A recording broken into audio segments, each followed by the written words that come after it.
सभापती महोदय, आज मी सभागृहात एका विधेयकाच्या विरोधात उभा आहे, पण ही केवळ विधेयकावरील विरोधातील भूमिका नाही. हे देशाच्या व महाराष्ट्राच्या स्वाभिमानाची, शेतकऱ्यांच्या हक्काची, कामगारांच्या सुरक्षेची आणि संविधानाच्या आत्म्याची भूमिका आहे. अध्यक्ष महोदय, हे सरकार याला सुधारणा म्हणत आहे, पण आम्ही स्पष्ट सांगतो ही सुधारणा नाही, ही जबाबदारीपासून पळ काढण्याची युक्ती आहे. हे जनतेसाठी नाही, भांडवलदारांसाठी आहे. हे शेतकऱ्यांसाठी नाही, सत्ताधाऱ्यांच्या मर्जीसाठी आहे. हे कामगारांसाठी नाही, हे मोठ्या उद्योगांच्या फायद्यासाठी आहे. एक तर ही निवड समितीमध्ये राष्ट्रवादी काँग्रेस पार्टी आदरणीय शरदचंद्रजी पवार साहेबांच्या पक्षाचा एकही सदस्य यामध्ये समावेश नाही. अध्यक्ष महोदय, या विधेयकात फौजदारी शिक्षेऐवजी केवळ आर्थिक दंड ठेवण्यात आला आहे. म्हणजे काय? मोठ्या कंपन्या नियम मोडतील, पैसा भरतील आणि मोकळ्या होतील, पण गरीब, लहान उद्योजक, कामगार, कंत्राटी कामगार, कर्मचारी, सामान्य नागरिक यांच्यासाठी तोच नियम म्हणजे संकट आहे. हा फायदा नाही, हा मोकळा परवाना आहे. नियम मोडा, दंड भरा, पुढे चला, हे सरकारचे नवे धोरण आहे का?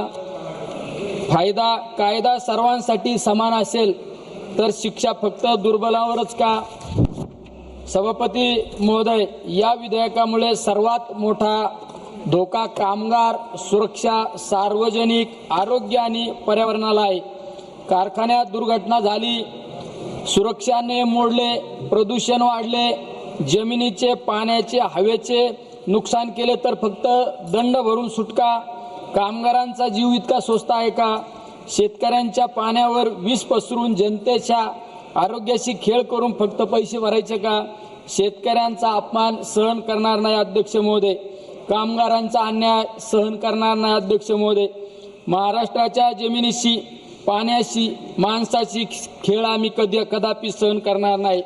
महाराष्ट्राचा आवाज दमदार, कामगार एकजूट, शेतकरी विरोधात नाही. हे विधेयक केवळ दंडापुरते मर्यादित नाही, ते नियामक सवलतीचे नव्हे, नियामक दुर्बलतेचे चिन्ह आहे.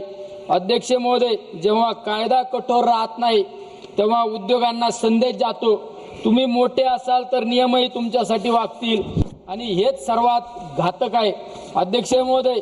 कारण संविधानात सांगते, राज्याने लोकांच्या कल्याणासाठी सामाजिक न्याय, आर्थिक न्याय आणि राजकीय न्यायाचा पाया मजबूत करायचा असतो, पण येथे उलटे घडत आहे. जनतेचे रक्षण कमकुवत आणि मोठ्या हितसंबंधाचे रक्षण मजबूत. हे संविधानाचे नाही, हे कॉर्पोरेट सुलभता बनवण्याचा प्रयत्न आहे.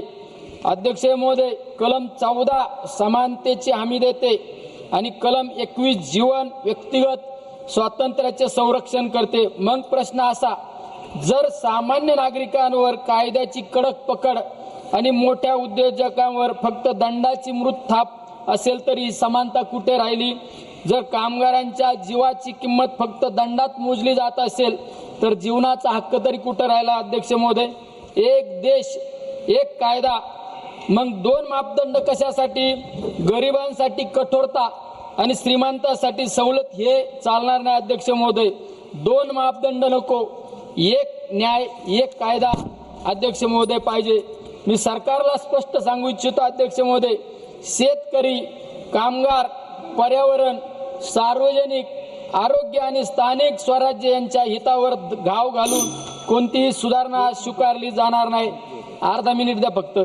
जर खरोखरच सुधारणा करायची असेल तर ती जबाबदारी वाढवून, पारदर्शकता वाढवून आणि जनतेचे संरक्षण मजबूत करून करावी लागेल. म्हणूनच अध्यक्ष महोदय, आमची ठाम मागणी आहे की हे विधेयक तात्काळ संसदीय स्थायी समितीकडे पाठवावे, सखोल चर्चा करावी. शेतकरी संघटना, कामगार संघटना, पर्यावरण तज्ज्ञ, राज्य सरकारे आणि नागरिक समाजांचे मते घ्यावीत. अन्यथा या सभागृहात नोंद होईल की सरकारने जनतेच्या हक्कापेक्षा भांडवलाचे हित मोठे मानले. महाराष्ट्र आवाज बुलंद आहे, शेतकऱ्यांचा आवाज बुलंद आहे, कामगारांचा आवाज बुलंद आहे, संविधानाचा आवाज बुलंद आहे. जय शिवराय. रामकृष्ण हरी. तुम्ही आम्हाला बोलण्याची संधी दिली. धन्यवाद. जय हिंद.